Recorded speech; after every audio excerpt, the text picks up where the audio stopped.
Angus blanco, para producir carne de calidad, en climas cálidos.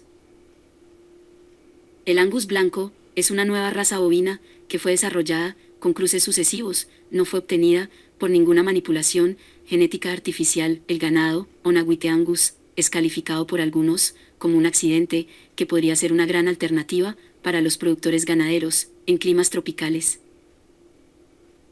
Esta raza se desarrolló en el Centro de Investigación y Educación Ganadería del Área ONA del Instituto de Ciencias de Alimentos y Agricultura de la Universidad de Florida, en un programa que tenía como misión brindar información con base en la ciencia para afrontar los retos que afectan a los ganaderos en zonas tropicales y subtropicales.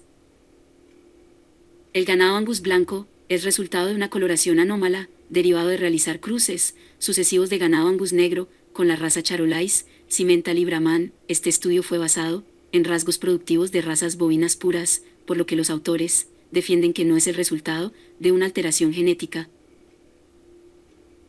En 1985, el proyecto fue llevado a cabo en 3 etapas, y luego de varios cruces y reabsorción del ganado Angus negro, en el año 2002, nacieron los primeros terneros blancos. Desde ese momento, a pesar de hacer cruces con ganado color negro, se siguieron obteniendo terneros blancos. Estos ejemplares no fueron dados a conocer hasta el año 2016, que fue cuando se liberó la raza bovina, tanto toros como vacasona, en honor al lugar donde fue creada la raza.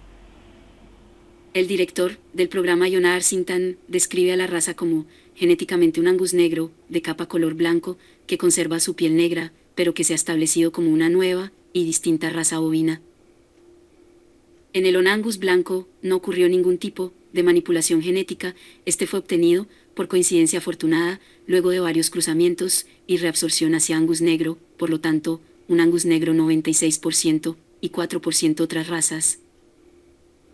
De esta forma, se logró un bovino con las propiedades de la carne de un ganado Angus tradicional, pero con pelo corto, cuya coloración clara es un rasgo que le ayuda a reflejar la radiación térmica y a reducir el calor atraído por el animal. Podemos concluir que este patrón racial, de pelaje claro, es más común en los climas cálidos, en ejemplares como los Brahman, pero además de la calidad de carne, el Angus aporta ventajas significativas a productores de ganado de carne en el trópico bajo, como fertilidad, precocidad y rendimiento en canal.